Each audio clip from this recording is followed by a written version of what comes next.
إن الحمد لله نحمده ونستعينه ونستغفره ونعوذ بالله من شرور أنفسنا ومن سيئات أعمالنا من يهده الله فلا مضل له ومن يضلل فلا هادي له وأشهد أن لا إله إلا الله وحده لا شريك له وأشهد أن محمدا عبده ورسوله أما بعد فإن خير الحديث كتاب الله وخير الهدي هدي محمد صلى الله عليه وسلم وشر الأمور محدثاتها وكل محدثة بدعة وكل بدعة ضلالة وكل ضلالة في النار. أعوذ بالله السميع العليم من الشيطان الرجيم من همزه ونفخه ونفثه. بسم الله الرحمن الرحيم. إنما يخشى الله من عباده العلماء. وقال عز وجل فاعلم أنه لا إله إلا الله واستغفر لذنبك.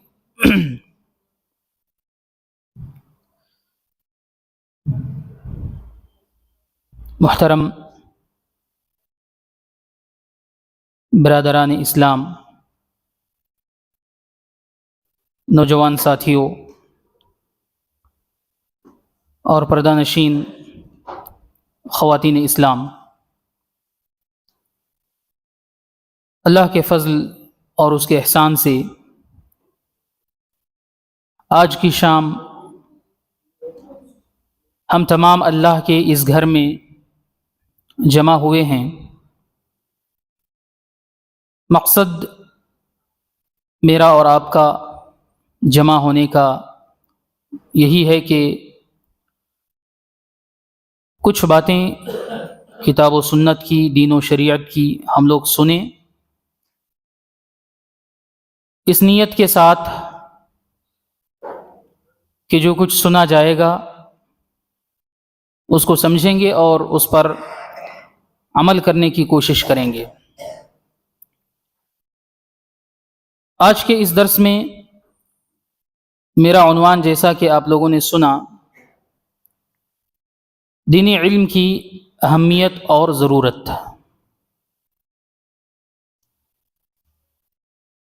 علم ایک طاقت ہے، علم ایک نعمت ہے، اور دنیا کی ہر قوم اس حقیقت کو مانتی اور اعتراف کرتی ہے کہ علم کی وجہ سے انسان اونچا اٹھتا ہے، علم کی وجہ سے انسان بلندیوں پر پہنچتا ہے، اور کسی بھی طرح ایک علم رکھنے والا شخص اور علم نہ رکھنے والا شخص، یہ دونوں برابر نہیں ہو سکتے۔ ان دونوں کے درمیان بہت بڑا فرق پایا جاتا ہے، بہت بڑا امتیاز پایا جاتا ہے۔ اس بات کو دنیا کے تمام لوگ مانتے ہیں اور اعتراف کرتے ہیں۔ علوم دنیا کے اندر بہت سارے ہیں، اور نالج کی قسمیں دنیا کے اندر کئی قسم کی ہیں، اور اسلام نے ہر قسم کا علم جو انسان کے لیے، معاشرے کے لیے اور اس دنیا والوں کے لیے مفید ثابت ہو سکتا ہے، ایسے تمام علوم کو حاصل کرنے اور ایسے تمام علوم کو اپنانے کی اسلام نے ترغیب دلائی ہے۔ اور ہر نفع بخش علم، ہر فائدہ مند علم ایسا ہے جس کو سیکھنا چاہیے اور جس کو جاننا چاہیے۔ میرا جو موضوع ہے وہ دنیا کے دیگر علوم سے متعلق نہیں ہے، میرا موضوع ہے دینی علم، کتاب و سنت کا علم، قرآن و حدیث کا علم، دین اور شریعت کا علم، حلال و حرام کا علم، اسلام اور ایمان کا علم، اسی کو ہم علم دین یا علم شریعت کہتے ہیں۔ تو آج جو گفتگو ہوگی اسی علم شرعی یا دینی علم کی اہمیت اور اس کی ضرورت پر آج کی گفتگو رہے گی انشاءاللہ۔ ویسے علم دین کی اہمیت، علم دین کی ضرورت اور اس کی فضیلت، اس کی برکت، اگر اس کو بیان کرنا چاہیں تو بڑا لمبا وقت اس کے لیے درکار ہے، بڑی لمبی مجلس اس کے لیے درکار ہے اگر ہم اس موضوع کو ہر حیثیت سے، ہر ناحیے سے جاننے کی کوشش کریں گے، مگر آپ حضرات کے سامنے میں کچھ باتیں رکھوں گا اور کچھ نکات رکھوں گا جن سے ہم علم شرعی کی یا علم دین کی اہمیت کیا ہے اس کا اندازہ لگا سکتے ہیں۔ اس سلسلے میں سب سے پہلی بات جو علم دین کی اہمیت کو واضح کرتی ہے وہ یہ ہے کہ علم دین اللہ تبارک و تعالیٰ کی جانب سے انسان کو حاصل ہونے والی ایک بہت بڑی نعمت ہے۔ علم دین ایسی نعمت ہے کہ اللہ سبحانہ و تعالیٰ نے اپنے نبی کو بطور احسان اپنے نبی پر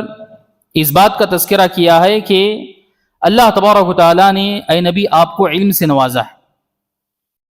اور اللہ نے اس بات کو ایک احسان کے طور پر ذکر کیا، فرمایا وَأَنزَلَ اللَّهُ عَلَيْكَ الْكِتَابَ وَالْحِكْمَةَ وَعَلَّمَكَ مَا لَمْ تَكُنْ تَعْلَمْ۔ اے نبی، اللہ تبارک و تعالیٰ نے آپ کے اوپر کتاب اور حکمت کو نازل کیا، اور حکمت سے مراد اہل علم کے نزدیک سنت ہے، حدیث ہے۔ اللہ تبارک و تعالیٰ نے آپ کے اوپر کتاب یعنی قرآن مجید کو، حکمت یعنی حدیث کو نازل کیا۔ وَعَلَّمَكَ مَا لَمْ تَكُنْ تَعْلَمْ، اور اللہ کا ایک فضل اور ایک احسان آپ کے اوپر یہ بھی ہے کہ اللہ تعالیٰ نے آپ کو وہ باتیں سکھائیں، اللہ تعالیٰ نے آپ کو ان باتوں کا علم عطا کیا جن کو آپ جانتے نہیں تھے، جن کا علم آپ کو حاصل نہیں تھا۔ تو یہ آیت اللہ کے نبی صلی اللہ علیہ وسلم سے خطاب کر کے اللہ تبارک و تعالیٰ نے اس آیت کے اندر بتایا ہے، گویا اللہ کے نبی صلی اللہ علیہ وسلم پر احسان کا تذکرہ کیا گیا کہ اللہ تعالیٰ کا آپ کو علم عطا کرنا یہ اللہ کا احسان ہے۔ اور قرآن مجید کے اندر کوئی نعمت ایسی نہیں ہے اور کوئی اتنی بڑی نعمت نہیں ہے کہ جس نعمت کے اضافے کے لیے دعا کرنے کا حکم دیا گیا سوائے علم کے۔ علم ہی ایسی نعمت ہے اور علم ہی وہ بے مثال نعمت ہے کہ جس نعمت کے اضافے کے لیے دعا کرنے کا حکم دیا گیا۔ مال کے بارے میں نہیں کہا گیا کہ مال میں اضافے کی دعا کیجیے، عزت یا عہدہ و منصب یا دنیا کی دیگر چیزیں ایسی نہیں ہیں کہ جن کے بارے میں یہ حکم دیا گیا ہو کہ انسان اس میں اضافے کی دعا کرے، مگر علم ہی ایسی چیز ہے اور علم ایسی نعمت ہے کہ اس نعمت کے اضافے کی دعا کرنے کا حکم نبی صلی اللہ علیہ وسلم کو دیا گیا۔ سورہ طٰہٰ میں اللہ تبارک و تعالیٰ نے فرمایا وَقُلْ رَبِّ زِدْنِي عِلْمًا، اے نبی آپ یہ دعا کیجئے کہ پروردگار میرے علم میں اضافہ فرما، میرے علم میں اضافہ کر اور میرے علم میں بڑھوتری عطا فرما۔ تو اس سے ہم اندازہ لگا سکتے ہیں کہ علم کتنی بڑی اہمیت کا حامل ہے۔ دوسری چیز جو علم دین کی اہمیت کو واضح کرتی ہے وہ یہ ہے کہ نبی صلی اللہ علیہ وسلم کی بعثت کے جو مقاصد اللہ تبارک و تعالیٰ نے بتائے ہیں قرآن مجید کے اندر، آپ کو نبی بنا کر اس دنیا کے اندر بھیجنے کا جو مقصد اللہ تبارک و تعالیٰ نے بیان کیا ہے، اس کے اندر اس بات کو بھی ذکر کیا گیا کہ نبی کی بعثت کا ایک مقصد جاہل کو علم دینا ہے، علم نہ رکھنے والے لوگوں کو علم سکھانا، یہ نبی کی بعثت کے مقاصد میں شامل ہے۔ فرمایا اللہ تبارک و تعالیٰ نے هو الذی بعث فی الامیین رسولا منہم یتلو علیہم آیاتہ ویزکیہم ویعلمہم الکتاب والحکمہ، اللہ تعالیٰ ہی کی ذات ہے جس نے امیوں کے اندر، نہ جاننے والے ان پڑھ لوگوں کے اندر انہی میں سے ایک رسول کو بھیجا۔ اس رسول کی ذمہ داری بتائی گئی کہ یتلو علیہم آیاتہ، یہ لوگوں پر اللہ کی آیتیں پڑھ کر سناتا ہے، وہ یزکیہم، ان کا تزکیہ کرتا ہے، ان کو پاک و صاف کرتا ہے، وَيُعَلِّمُهُمُ الْكِتَابَ وَالْحِكْمَةَ، اور یہ نبی لوگوں کو کتاب و حکمت کی تعلیم دیتا ہے، کتاب و حکمت کی باتیں لوگوں کو سکھاتا ہے، دین کی باتیں لوگوں کو سکھاتا ہے۔ تو دین کی باتیں لوگوں کو سکھانا، کتاب و سنت کی تعلیم لوگوں کو دینا، یہ نبی کے مقاصد میں سے، نبی کی بعثت کے مقاصد میں سے ایک مقصد ہے۔ اور نبی صلی اللہ علیہ وسلم کی وہ حدیث بھی یاد رکھیں جس کے اندر آپ صلی اللہ علیہ وسلم نے فرمایا انما بعثت معلما، اللہ تبارک و تعالیٰ نے مجھے معلم بنا کر کے بھیجا ہے، اللہ تبارک و تعالیٰ نے مجھے علم سکھانے والا بنا کر کے بھیجا ہے۔ اس سے بھی اس بات کا اندازہ ہوتا ہے کہ علم دین کتنی بڑی اہمیت کا حامل ہے۔ تیسری بات یہ ہے کہ علم دین ایسی چیز ہے، اور علم دین ایسی طاقتور چیز ہے کہ یہ علم انسان کے اندر اللہ کا ڈر اور اللہ کا خوف پیدا کرتا ہے۔ انسان کو حکم ہوا ہے اور انسان کو اس بات کا مکلف اللہ تبارک و تعالیٰ نے ٹھہرایا ہے کہ وہ اس دنیا کے اندر اللہ سے ڈرتے ہوئے زندگی گزارے، اللہ کے خوف سے زندگی گزارے، اور اللہ کی خشیت، اللہ کا خوف اس کی زندگی میں ہو، اس کا دل اللہ کے خوف سے بھرا ہوا ہو۔ ایسی زندگی گزارنا انسان سے مطلوب ہے، اور ایسی زندگی گزارنے کا حکم اللہ تبارک و تعالیٰ نے انسان کو دیا ہے۔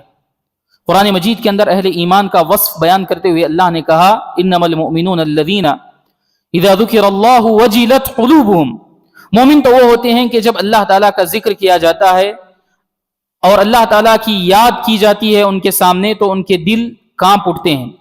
ان کے دل لرزتے ہیں، ان کے دل ڈر جاتے ہیں۔ جب ان کے دل ڈرتے ہیں تو یہ لوگ اللہ تعالیٰ کے احکام کو اپناتے ہیں، اللہ تعالیٰ کے اوامر کو اپناتے ہیں، اور اللہ تعالیٰ نے جن باتوں سے، جن چیزوں سے منع کیا ہے ان چیزوں سے رک جاتے ہیں، ان چیزوں سے پرہیز کرتے ہیں۔ یہ ان کی حالت ہوتی ہے۔ تو انسان کے دل میں جب اللہ کا ڈر پیدا ہوتا ہے، اللہ کا تقوی پیدا ہوتا ہے، تو انسان کی زندگی اللہ تعالیٰ کے احکام و فرامین کے مطابق گزرتی ہے، اور انسان اللہ کی نافرمانی سے بچتا ہے، انسان اللہ تعالیٰ کی نافرمانی کرنے سے اپنے آپ کو بچا لیتا ہے۔ یہ جو ڈر انسان کی زندگی میں آتا ہے، انسان کی زندگی میں اللہ کا خوف جو پیدا ہوتا ہے، اس کا ایک اہم ذریعہ، اس کا ایک اہم سبب علم دین کا حصول ہے۔ اللہ تبارک و تعالیٰ قرآن مجید کے اندر فرماتا ہے انما یخشی اللہ من عبادہ العلماء،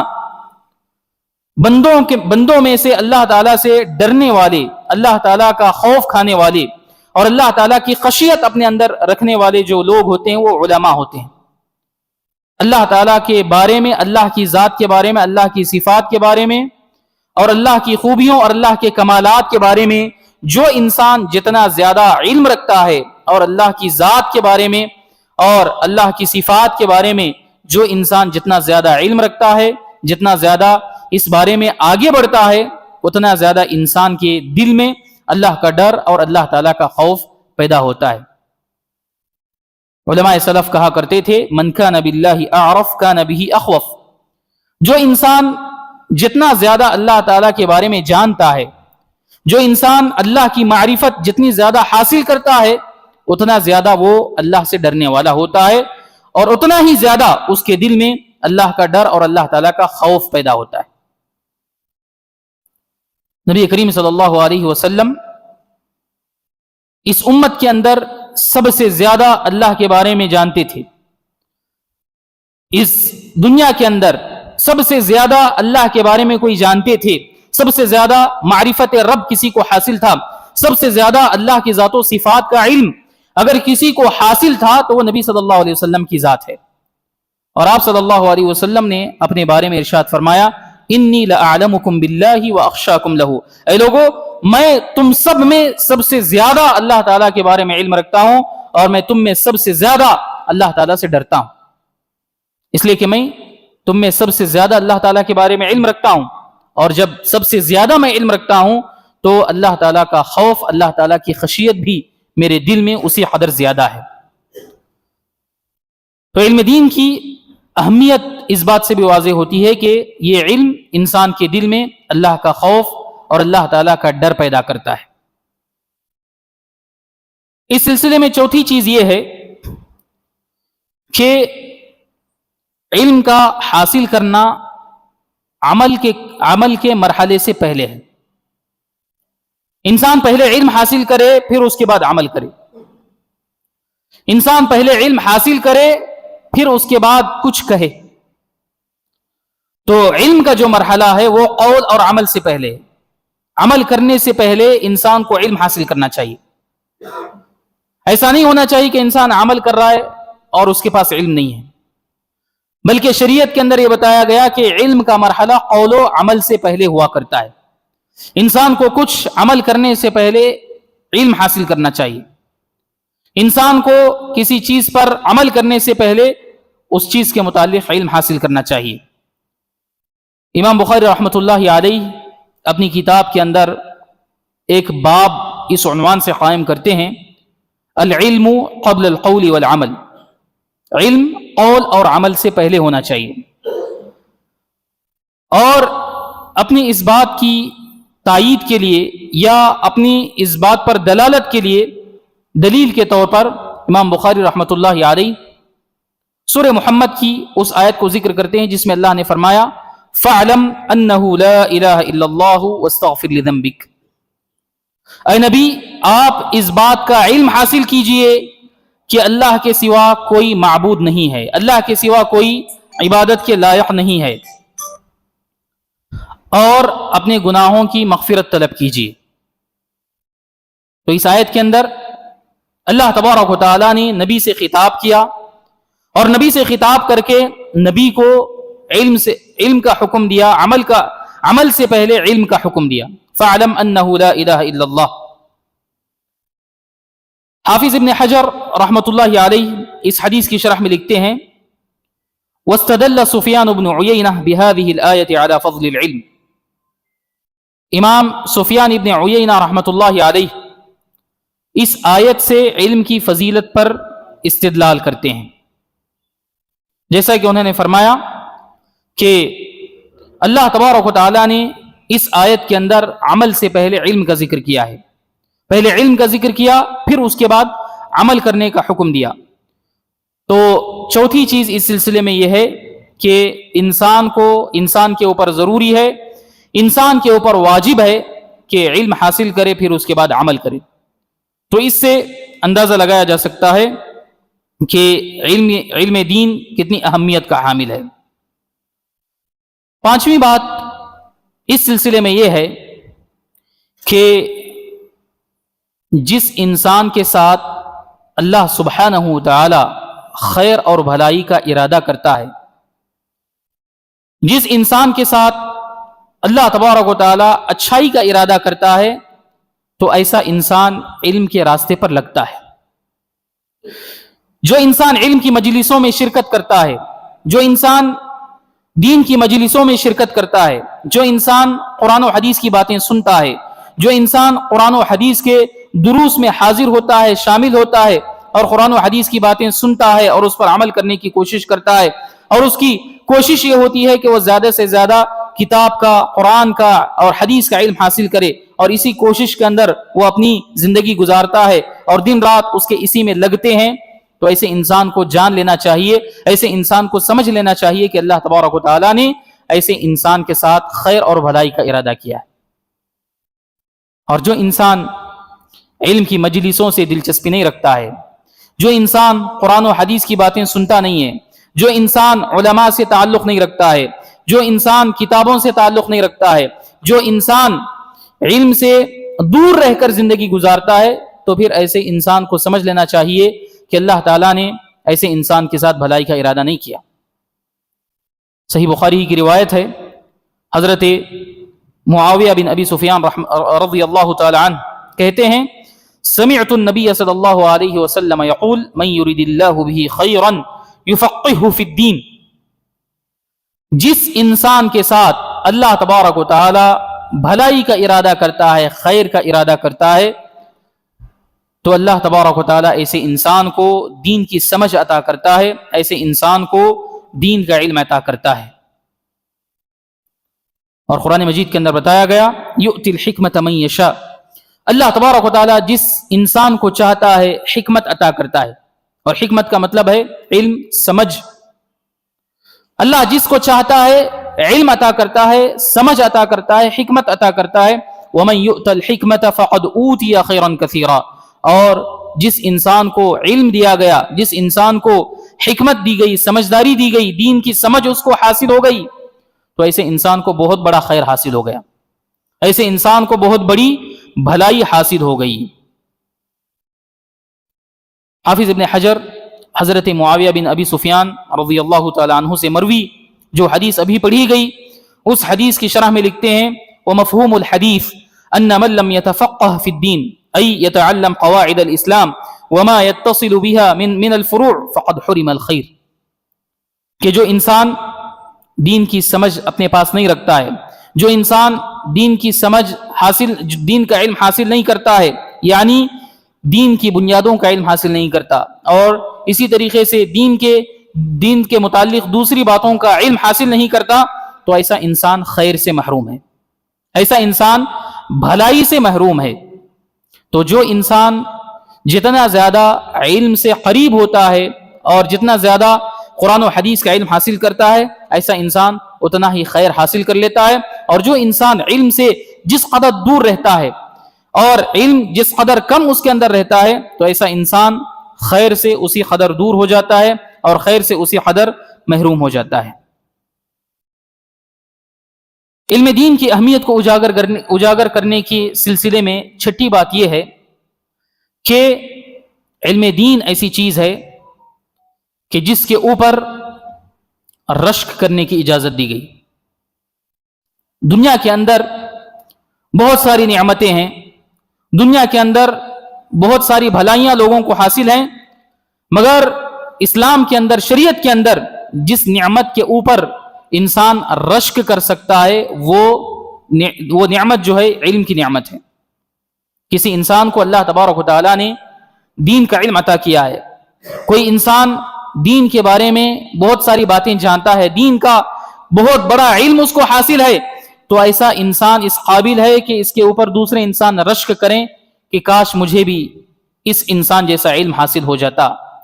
کاش میں بھی اس انسان کی طرح علم حاصل کرتا۔ تو یہ رشک کرنے کی جو اجازت شریعت کے اندر دی گئی ہے، وہ علم والے انسان پر رشک کرنے کی اجازت دی ہے۔ صحیح بخاری کی روایت ہے کہ نبی صلی اللہ علیہ وسلم نے فرمایا، حضرت عبداللہ بن مسعود رضی اللہ تعالیٰ عنہ حدیث کے راوی ہیں، لا حسد الا فی اثنتین، حسد صرف دو انسانوں پر جائز ہے۔ حسد کا مطلب ہے یہاں پر رشک کرنا،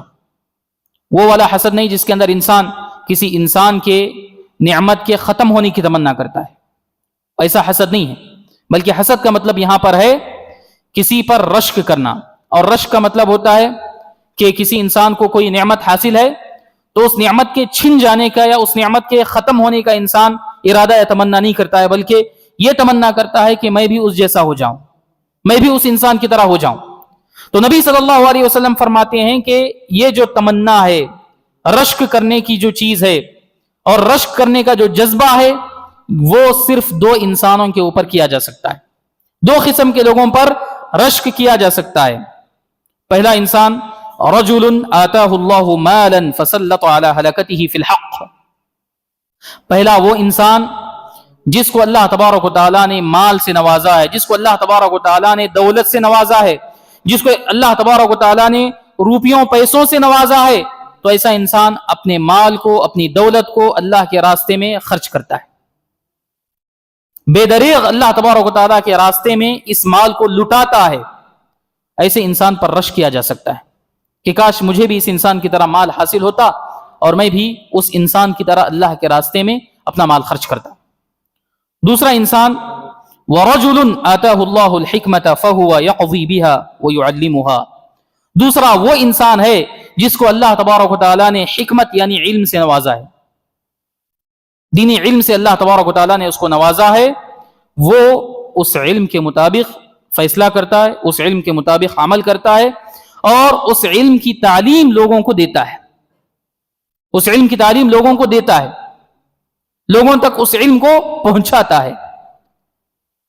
تو اس حدیث سے بھی ہم سمجھ سکتے ہیں کہ علم دین کتنی اہمیت کا حامل ہے، اور حضرت عثمان بن عفان رضی اللہ تعالیٰ عنہ کی اس حدیث کو بھی ذہن میں رکھنا چاہیے جس کے اندر علم سکھانے والے لوگوں کو نبی صلی اللہ علیہ وسلم نے سب سے بہتر لوگ قرار دیا۔ فرمایا خیرکم من تعلم القرآن وعلمہ، تم میں سب سے بہتر انسان وہ ہے جو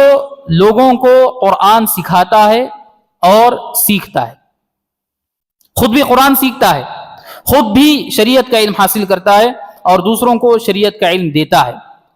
یہ ایسا انسان ہے جس کو نبی صلی اللہ علیہ وسلم نے سب سے بہتر انسان قرار دیا اور سب سے اچھا انسان قرار دیا۔ اس سلسلے میں ساتویں بات یہ ہے کہ علم دین ایسی چیز ہے اور علم دین اتنی اہمیت کا حامل ہے کہ اس علم کے لیے انسان کو اگر دور دراز کا سفر کرنا پڑے تو بھی اس کو سفر کرنا چاہیے۔ اگر انسان کو علم قریب میں حاصل نہیں ہو رہا ہے، انسان کو علم حاصل کرنے کے لیے دور دراز مقامات کا سفر کرنا پڑ رہا ہے،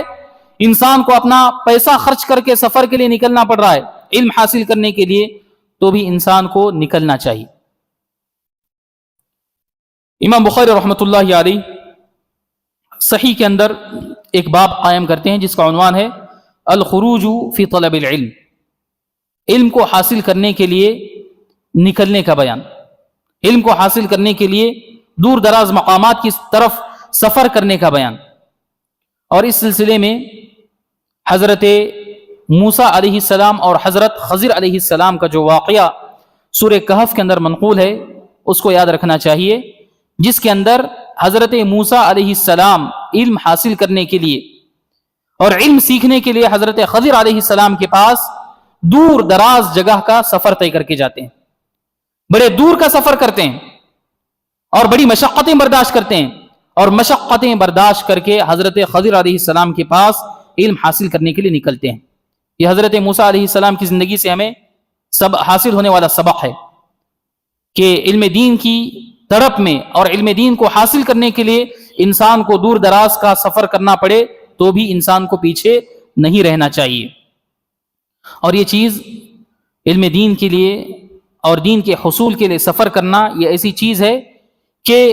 صحابہ کرام رضوان اللہ علیہم اجمعین اور اس کے بعد جتنے علماء اس دنیا کے اندر آئے تھے، تابعین، تبع تابعین، فقہاء، ائمہ، یہ سب کے سب ان کی اکثر زندگیاں اور اکثر علماء کی اگر زندگی کو ہم پڑھتے ہیں تو اکثر علماء نے علم دین کے لیے دور دراز ملکوں کا سفر کیا ہے، کئی شہروں کا سفر کیا ہے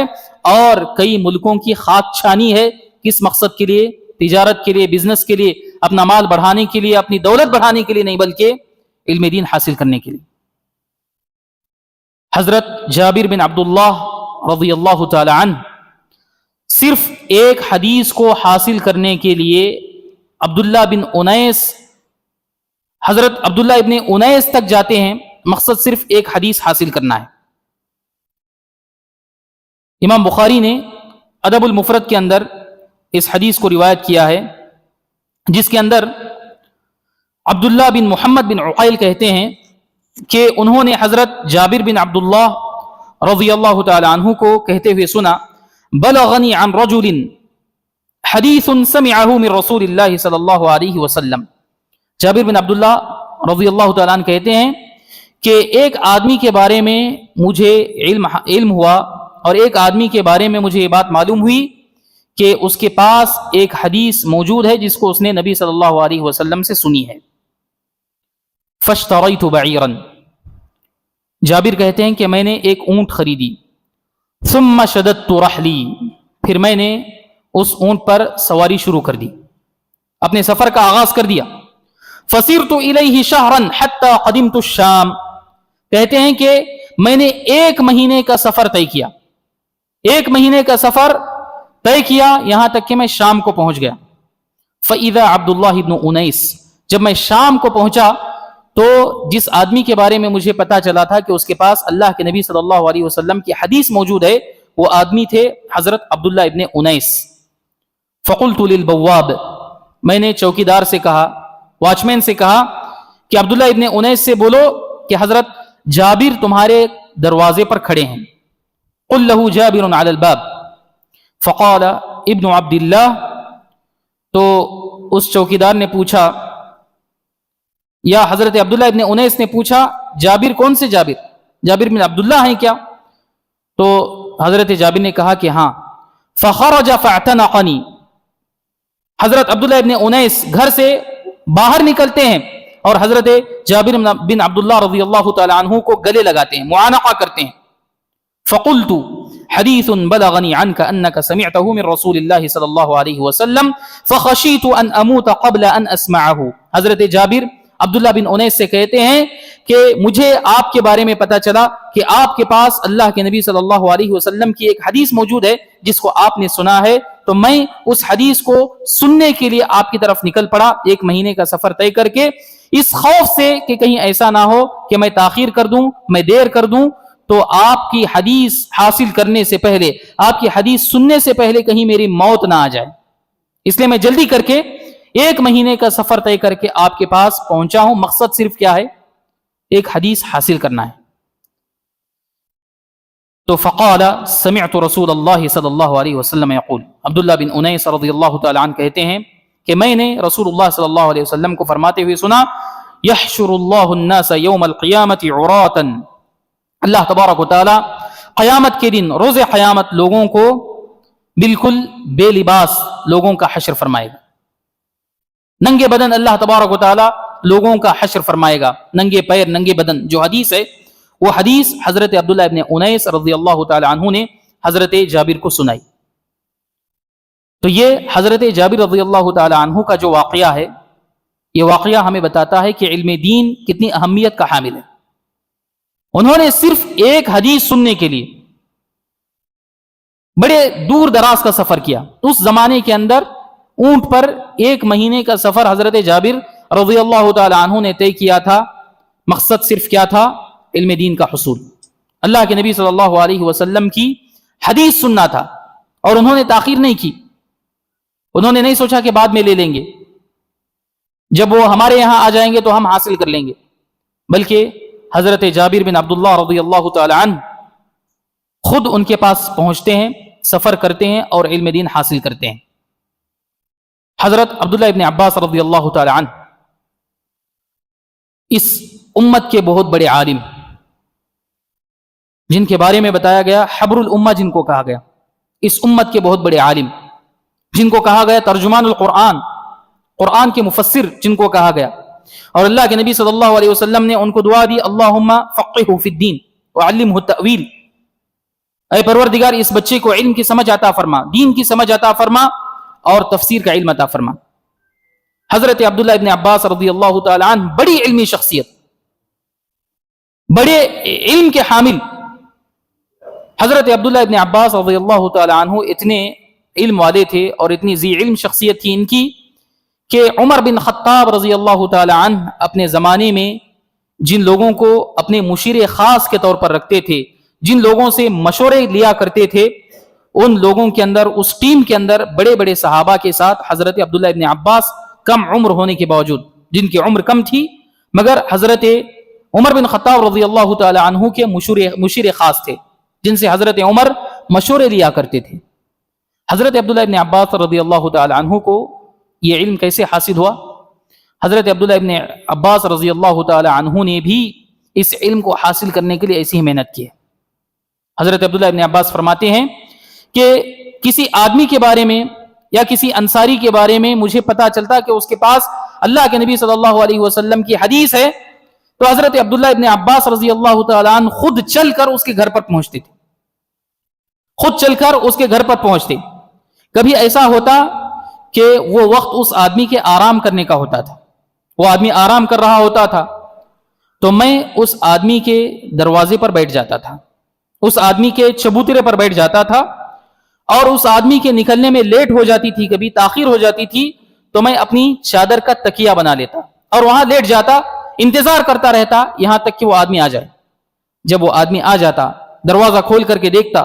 تو حضرت عبداللہ ابن عباس اس وقت وہاں پر موجود ہیں. حضرت عبداللہ ابن عباس اس آدمی کے گھر پر تشریف لائے ہیں، اس آدمی کے دروازے پر تشریف لائے ہیں، تو وہ دیکھ کر پریشان ہو جاتا. اور کہتا کہ اگر آپ خبر کیے ہوتے, اگر آپ کسی آدمی کو بھیج دیے ہوتے تو میں خود آپ کے پاس آتا اور آپ کو حدیث سناتا, آپ نے یہاں آنے کی زحمت کیوں گوارا کی؟ تو حضرت عبداللہ ابن عباس کہتے کہ مجھے خود آپ کے پاس آنا چاہیے, مجھے علم حاصل کرنے کے لیے آپ کے پاس آنا چاہیے. تو پھر وہ اس آدمی سے حدیث حاصل کیا کرتے تھے. تو یہ حضرت عبداللہ ابن عباس کی محنت ہے. حضرت عبداللہ ابن عباس کے پاس علم کی اہمیت اتنی زیادہ تھی کہ وہ خود لوگوں کے پاس جاتے تھے اور علم حاصل کرنے کے لیے وقت دیا کرتے تھے اور وقت دے کر علم حاصل کیا کرتے تھے. محدثین جو گزرے ہیں اور بڑے بڑے علماء جو اس امت کے اندر گزرے ہیں, اگر ہم ان کی زندگیوں کو پڑھتے ہیں تو اکثر علماء کی زندگیاں علم دین کے لیے سفر سے بھری پڑی ہیں. امام بخاری, امام ابو داود, امام احمد, اس طرح بہت سارے علماء, جتنے بھی علماء ہیں, اکثر علماء کی زندگی کے اندر ہم یہ دیکھ سکتے ہیں کہ انہوں نے کوفہ کا سفر کیا, انہوں نے بصرہ کا سفر کیا, انہوں نے حجاز کا سفر کیا, انہوں نے شام کا سفر کیا. مقصد کیا تھا؟ علم حاصل کرنا تھا. تو حضرات صحابہ کرام رضوان اللہ علیہم اجمعین اور اس کے بعد اس امت کے بڑے بڑے علماء نے یہ جو سفر کیا ہے, علم کے لیے جو مشقتیں برداشت کی ہیں, یہ ایسے ہی برداشت نہیں کی, بلکہ یہ دین اتنا اہم ہے, یہ علم اتنا اہم ہے, اور اس علم کو حاصل کرنے کے لیے انسان محنت کرنا پڑے, جستجو کرنا پڑے, اور اس کو دور دراز کا سفر بھی کرنا پڑے, تو انسان کو سفر کر کے جانا چاہیے اور انسان کو پیچھے نہیں رہنا چاہیے. علم دین کی اہمیت کو بتانے والی ایک اور چیز کہ انسان اپنی زندگی کی مصروفیات کا بہانہ بنا کر یا اپنی زندگی کے کام کاج کا بہانہ بنا کر اور اپنی زندگی کی دیگر مصروفیات کی وجہ سے انسان علم سے پیچھے نہیں رہ سکتا. انسان کی زندگی ہے اور زندگی کے اندر انسان کے ساتھ بہت ساری چیزیں جڑی ہوئی ہیں. انسان کا گھر جڑا ہوا ہے, انسان کے بچے ہیں, انسان کی بیوی ہے, انسان کے رشتہ دار ہیں, انسان کا کام کاج ہے, انسان کی تجارت ہے, انسان کی معیشت ہے, انسان کا کاروبار ہے, یہ سب کچھ ہے. انسان کو یہ سب چیزوں کے لیے وقت دینا ہے اور ساتھ میں علم کے لیے بھی انسان کو وقت دینا ہے, اس لیے کہ علم اتنی اہمیت کا حامل ہے. اور اس اہم چیز کے حصول کے لیے انسان کو ان تمام چیزوں کے ہوتے ہوئے بھی وقت نکالنا چاہیے. امام بخاری رحمۃ اللہ علیہ نے ایک باب باندھا ہے, اس کا عنوان ہے التناوب فی العلم, علم حاصل کرنے کے لیے باری بنانا,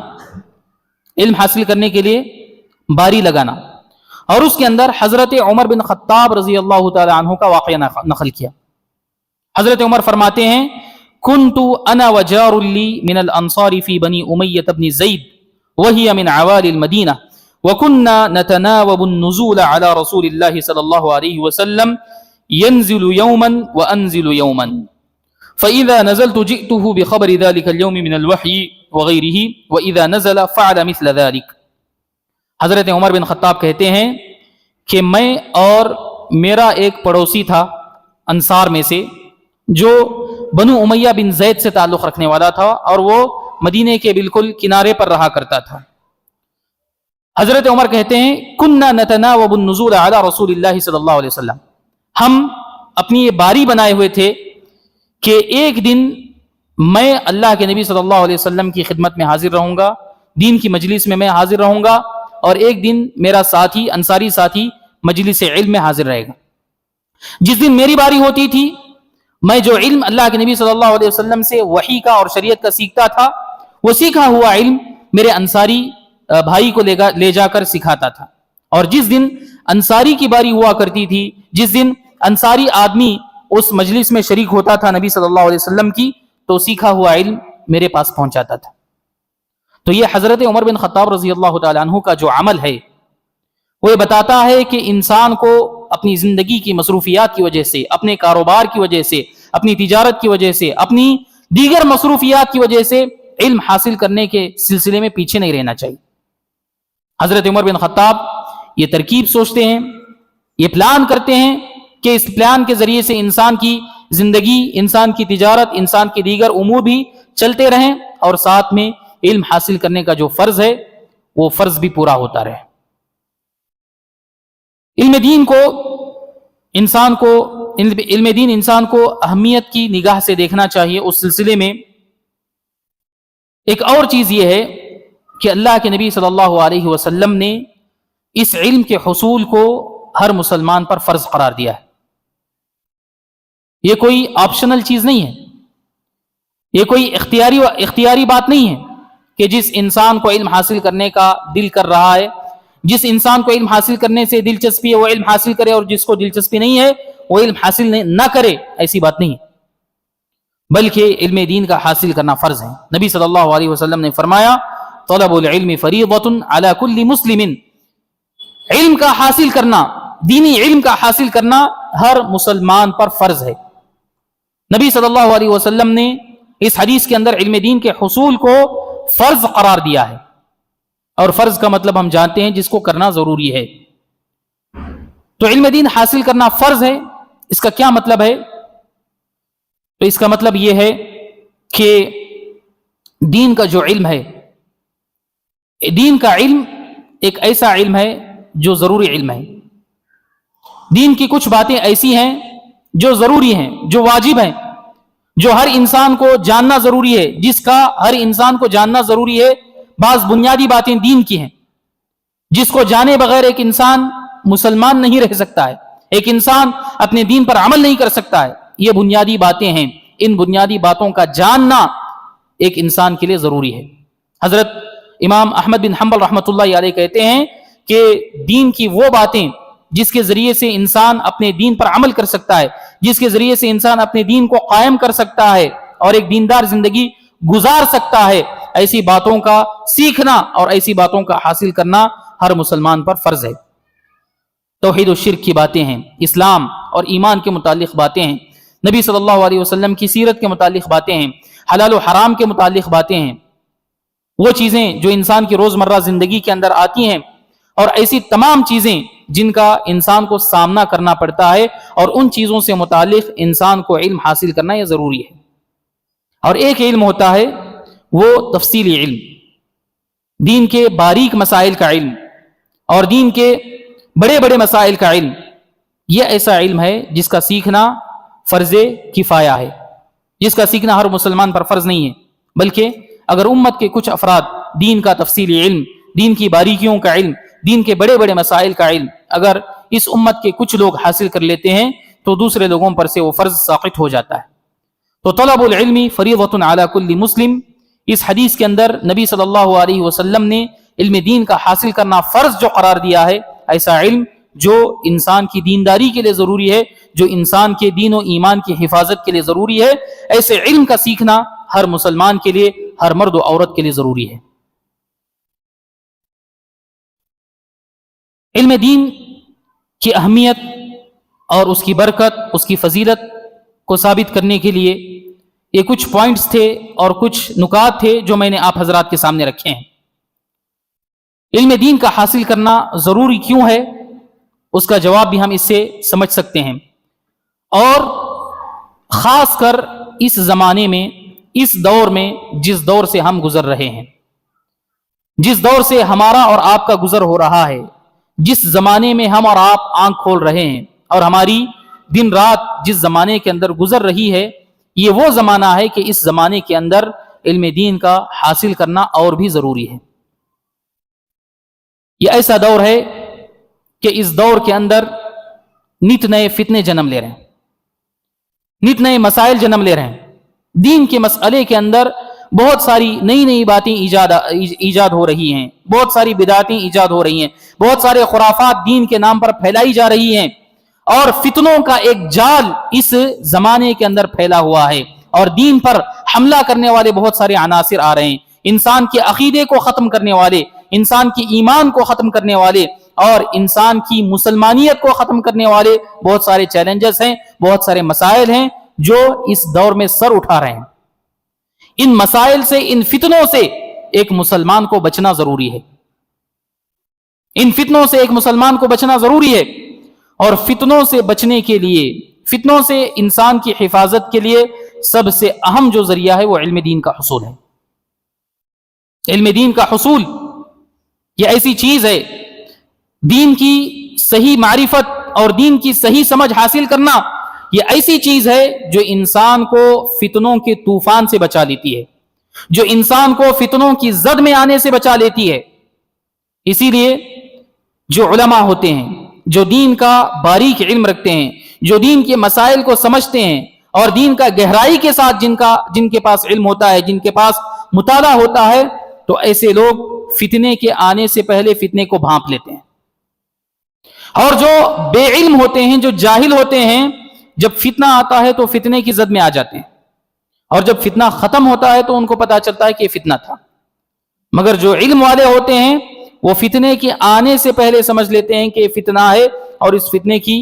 روک تھام کرنے کے لیے تدبیریں اختیار کر لیتے ہیں۔ تو اس دور کے اندر جہاں انسان کی ایمان و عقیدے کے لیے خطرہ ہے، جہاں انسان کی دینداری کو ختم کرنے کے لیے بہت ساری چیزیں آئی ہیں، تو ان چیزوں سے اپنے آپ کو بچانا ہے۔ اگر ان چیزوں سے خود کی حفاظت کرنا ہے تو ایسے دور میں انسان کو علم حاصل کرنا ضروری ہے۔ اور نبی صلی اللہ علیہ وسلم نے احادیث کے اندر اس بات کی طرف بھی اشارہ کیا ہے کہ جب آخری زمانہ آئے گا، جب قرب قیامت کا زمانہ آئے گا، جب قیامت قریب ہوگی، تو اس وقت قیامت کی جو نشانیاں ہوں گی اور قیامت کی جو علامتیں ہوں گی، ان علامتوں کے اندر ایک علامت علم کا ختم ہونا، جہالت کا عام ہو جانا، اور انسانوں کے اندر جہالت کا دور دورہ ہو جانا، یہ بھی قیامت کی نشانیوں میں سے ایک نشانی ہے۔ حضرت انس رضی اللہ تعالی عنہ کی حدیث ہے جس میں وہ فرماتے ہیں کہ سمعت رسول اللہ صلی اللہ علیہ وسلم یقول، بخاری کی روایت، میں نے رسول اللہ صلی اللہ علیہ وسلم کو فرماتے ہوئے سنا، ان من اشراط الساعة ان يقل العلم ويظهر الجهل، قیامت کی نشانیوں میں سے، قیامت کی علامتوں میں سے ایک علامت یہ بھی ہے کہ قیامت کے قریب علم ختم ہو جائے گا، علم کم ہو جائے گا لوگوں کے اندر، اور جہالت عام ہو جائے گی۔ لوگوں کے اندر جہالت، دین سے دوری اور دینی علم سے دوری، یہ چیز لوگوں کے اندر عام ہو جائے گی۔ وَيَظْهَرَ الزِّنَا وَتَكْثُرَ النِّسَاءُ وَيَقِلَّ الرِّجَالُ، لوگوں کے اندر زنا کاری عام ہو جائے گی، لوگوں کے اندر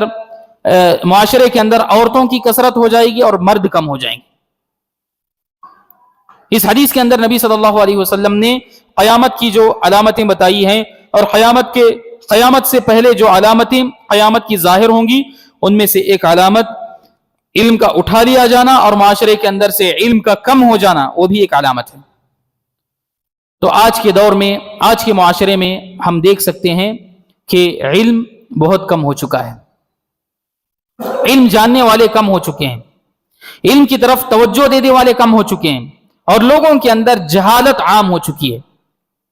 اگر ہم مسلمانوں کا جائزہ لیں، جو اپنے آپ کو مسلمان کہتے ہیں، جو اپنے آپ کو عبداللہ، عبد الرحمن نام رکھتے ہیں، اور جو اپنے آپ کو مسلمان ہونے کا دم بھرتے ہیں، اگر ایسے لوگوں کا جائزہ لیا جائے تو بہت سارے مسلمان ہم کو ایسے ملیں گے کہ جن کے پاس دین کی بنیادوں کا علم نہیں ہے، ایمان کسے کہتے ہیں اس کا پتہ نہیں ہے، اسلام کسے کہتے ہیں اس کا پتہ نہیں ہے، ایمان کے ارکان کیا ہیں، اسلام کے ارکان کیا ہیں، نبی صلی اللہ علیہ وسلم کی سیرت سے متعلق بنیادی باتیں کیا ہیں، ان تمام چیزوں کا، ان موٹی موٹی باتوں کا بھی لوگوں کو علم نہیں، اور جہالت کے سمندر میں ڈوبے ہوئے ہیں۔ اور یہی وجہ ہے کہ علم نہ ہونے کی وجہ سے، اور علم سے دوری کی وجہ سے، علماء سے دوری کی وجہ سے، علم کی مجلسوں سے دوری کی وجہ سے آج گمراہی بھی زیادہ عام ہو رہی۔ کوئی بھی انسان کوئی فتنہ لے کر کے آتا ہے، کوئی بھی انسان دین کے مسئلے میں کسی بدعت کو رائج کر دیتا ہے، اور دین کے مسئلے میں کوئی غلط بات عام کر دیتا ہے، تو بڑی آسانی کے ساتھ وہ چیز عام ہو جاتی ہے،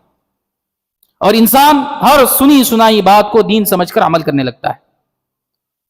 ہر وہ انسان جو دین کا نام کہہ کر لے کر کسی بات کو عام کر دیتا ہے،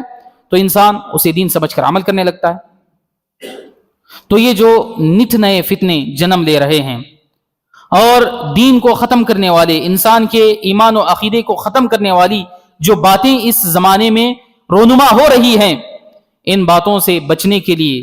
اور انسان کو اپنے ایمان کی حفاظت کرنے کے لیے، انسان کو اپنے عقیدے کی حفاظت کرنے کے لیے جو سب سے اہم ہتھیار ہے، جو سب سے اہم چیز ہے، وہ علم دین کا حصول ہے۔ تو اس زمانے کے اندر علم دین کا حصول نہایت ضروری ہے۔ انسان کو چاہیے کہ خود بھی علم حاصل کرے، خود بھی دین کی مجلسوں میں شامل ہو، خود بھی قرآن و حدیث کی باتیں سنے، اور اپنے گھر والوں کو، اپنے بیوی بچوں کو اور اپنے چھوٹے بچوں کو بھی اس دین کا علم عطا کرے، اس دین کی مجلسوں میں حاضر کرے، اور قرآن و حدیث کا علم دوسروں تک، اپنے گھر والوں تک، اپنے متعلقین تک اس دین کے علم کو پہنچائے۔ یہ ہر انسان کی اور ہر ذمہ دار کی ایک ذمہ داری ہے۔ اور اللہ کے فضل و کرم سے اللہ تبارک و تعالیٰ نے اس زمانے کے اندر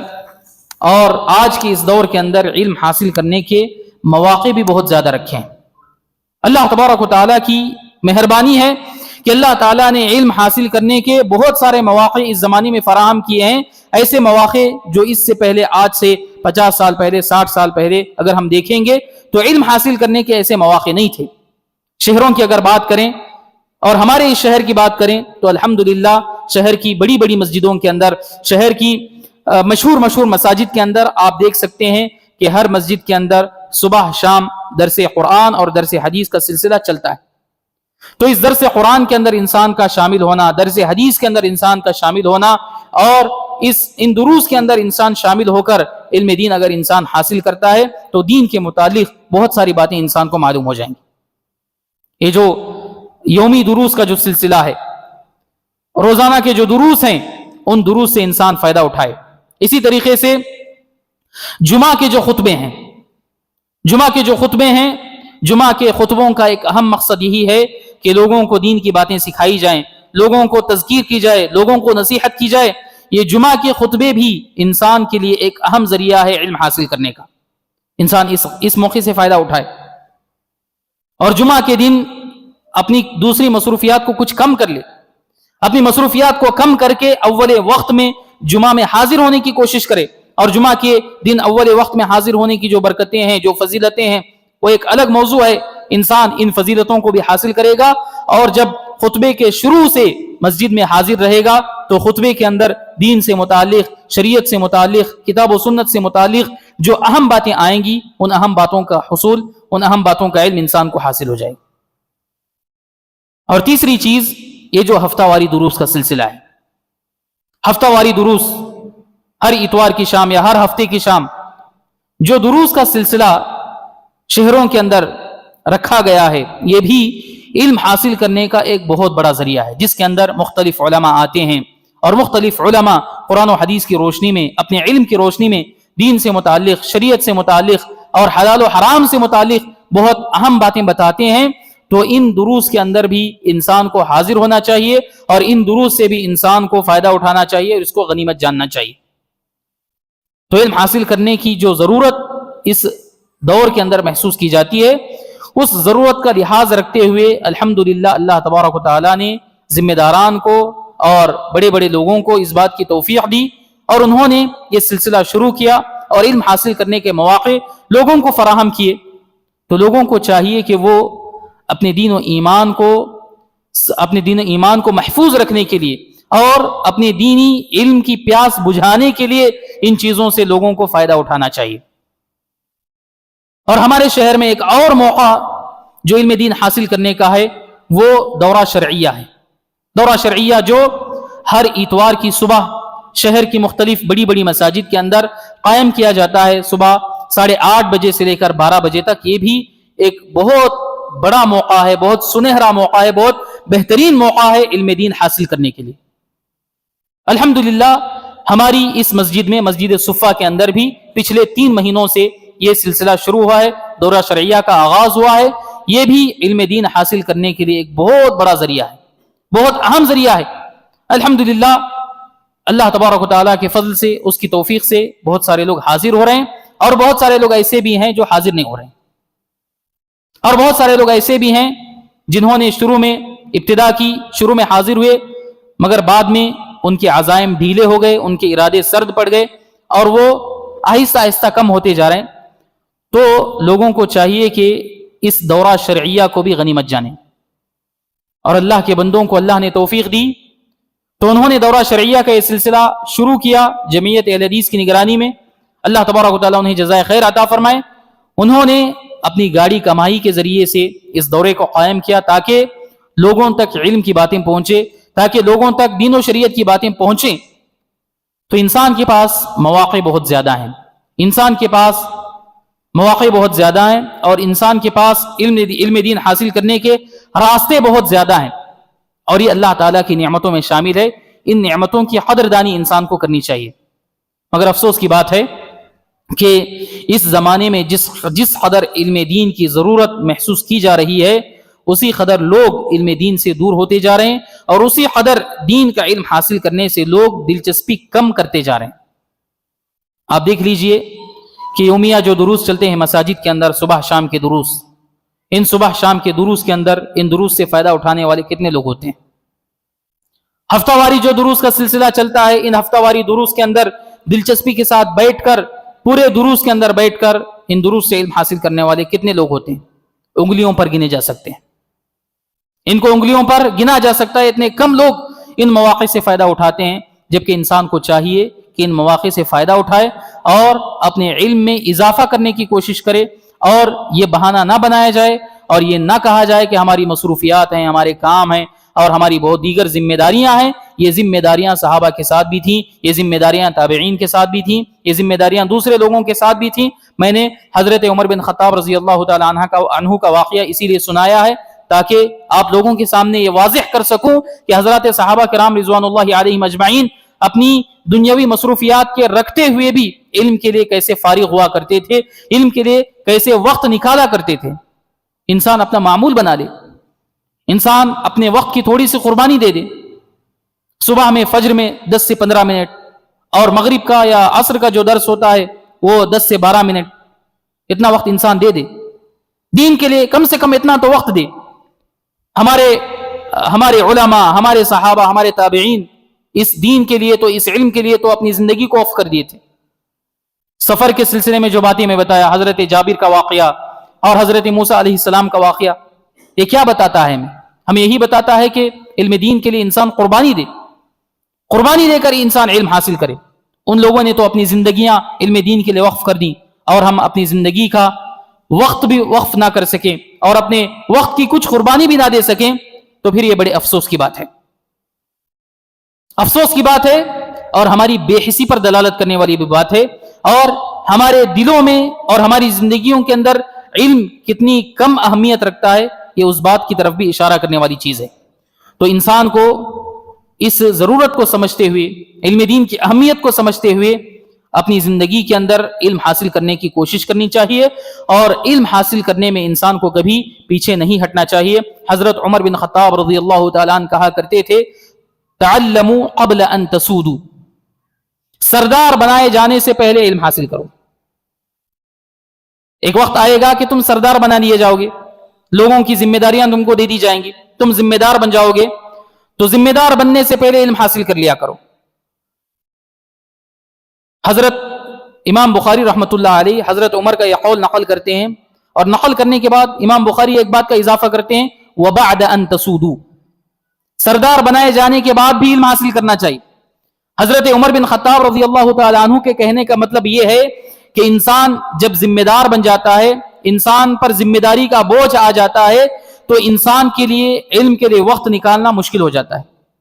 انسان علم حاصل کرنے کے لیے وقت دینا مشکل ہو جاتا ہے، تو یہ سبب رکاوٹ بن سکتا ہے۔ حضرت امام بخاری کہتے ہیں کہ رکاوٹ نہیں بننا چاہیے، انسان ذمہ داری کا بوجھ اٹھانے کے بعد بھی اس علم کو حاصل کرنے کے لیے وقت نکالنا چاہیے، اور وقت نکال کر سردار بنائے جانے کے بعد بھی علم حاصل کرنا چاہیے۔ اس لیے اضافہ کرتے ہیں وَبَعْدَ أَن تَسُودُوا، سردار بنائے جانے کے بعد بھی علم حاصل کرو۔ تو بتانا مقصود یہ ہے کہ انسان اس علم کی اہمیت کو سمجھے، اس علم کی ضرورت کو سمجھے، اور اس علم کے لیے وقت نکالے، اور کسی بھی طرح اپنے اندر علم دین کی تڑپ پیدا کرے اور اپنے علمی پیاس کو بجھائے، اور دین و شریعت کا جو مسئلہ ہے اس مسئلے کو انسان معمولی نہ سمجھے،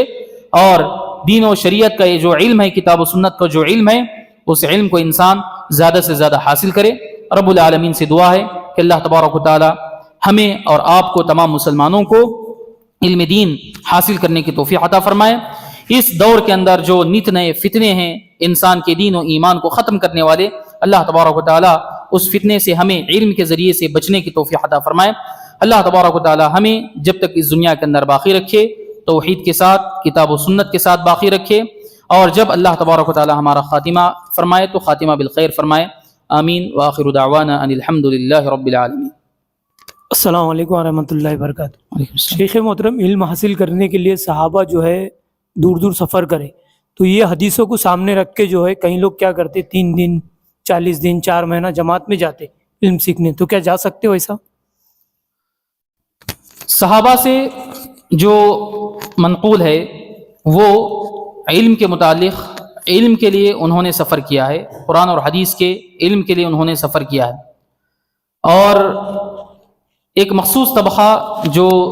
3 دن اور 10 دن کے نام پر جو لوگوں کو نکالتا ہے اور لوگوں کو لے جاتے ہیں، اس کی کوئی اصل کتاب و سنت کے اندر نہیں ملتی ہے کہ اس طرح سے 3 دن 10 دن یا 1 مہینہ اس طرح سے جو نکلتے ہیں، اس کی کوئی اصل کتاب و سنت کے اندر نہیں ملتی ہے، اور یہ ایک نئی چیز ہے جو ایجاد کی گئی ہے. صحابہ سے جو ثابت ہے وہ علم حاصل کرنے کے لیے نکلتے تھے. علم حاصل کرنے کے لیے انسان کو نکلنا چاہیے، اور وہ بھی انسان اس وقت نکلنا چاہیے جب اس کے گھر اور اس کے دوسری ذمہ داریوں کو نبھانے کے لیے کوئی دوسرا انتظام ہو، اور اس کے گھر والوں کا انتظام کرنے کے لیے دوسرے لوگ ہوں، تو ایسی صورت میں انسان کو نکلنا چاہیے.